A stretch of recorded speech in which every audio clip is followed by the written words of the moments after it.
કરવામાં આવી રહી છે ત્યારે મંદિરમાં ફૂલ ઉત્સવનું આયોજન કરવામાં આવ્યું હતું।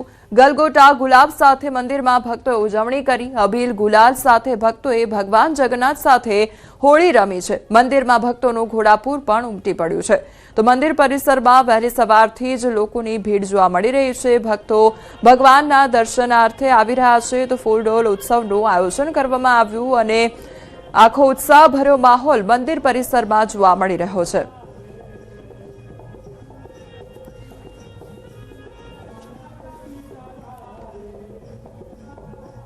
હોળી ધૂળેટીના પર્વ પર લાખો ભક્તો દર્શનાર્થે ઉમટતા હોય છે। કહેવાય છે કે દ્વારકાની 56 સીડી એટલે સ્વર્ગ તરફ જવાનો રસ્તો। 56 સીડી પર ભક્તોનું ઘોડાપૂર ઉમટ્યું છે। કોઈ કાન્હાને લઈને આવ્યું છે તો કોઈ હાથમાં તુલસીની માળા।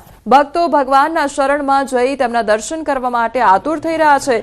સીસીટીવી કેમેરાથી 56 સીડી સર્વેલન્સ થઈ રહ્યું છે તો વળી ફૂલડોલ ઉત્સવ માટે ભક્તો થનગની રહ્યા છે। આજે બપોરે 2 વાગે મંદિરમાં ફૂલડોલ મહોત્સવ ઉજવવામાં આવશે।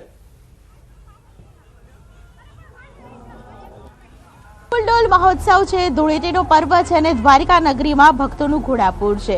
સાથે ગોમતી ઘાટના પણ આપ જોઈ રહ્યા છો ચરણ પખાળવા માટે લોકો આવી રહ્યા છે। એક તરફ એ લોકો છે કે જો ચરણ પખાળીને ખાસ કરીને ગોમતી ઘાટના દર્શન કરે છે, સૂર્યને અર્ઘ આપે છે। બીજી તરફ લોકો પણ ખાસ કરીને ગોમતી ઘાટમાં નાહવા પડતા હોય છે, સ્નાન કરતા હોય છે। એવું કહેવામાં આવે છે કે ગોમતી ઘાટમાં સ્નાન કરવાથી જે કહેવાય કે દુઃખો દૂર થાય છે અને તેની સાથે ખાસ કરીને પાપોનો નાશ થાય છે। જે લોકો વિશેષ પ્રકારે દ્વારકાધીશના દર્શન કરવા આવતા હોય તેઓ પહેલા ગોમતી ઘાટમાં સ્નાન કરે છે અને ત્યારબાદ દ્વારકાધીશના દર્શન કરતા હોય તેવી એક માન્યતા પણ જોવા મળે છે। ગોમતી ઘાટમાં ગોમતી પૂજા અને આરતી કરીને લોકો ધન્યતા અનુભવે છે। મહત્વની વાત છે કે સ્નાન કરીને લોકો દ્વારકાધીશના દર્શન કરવા જાય છે અને કહે છે રાધે રાધે।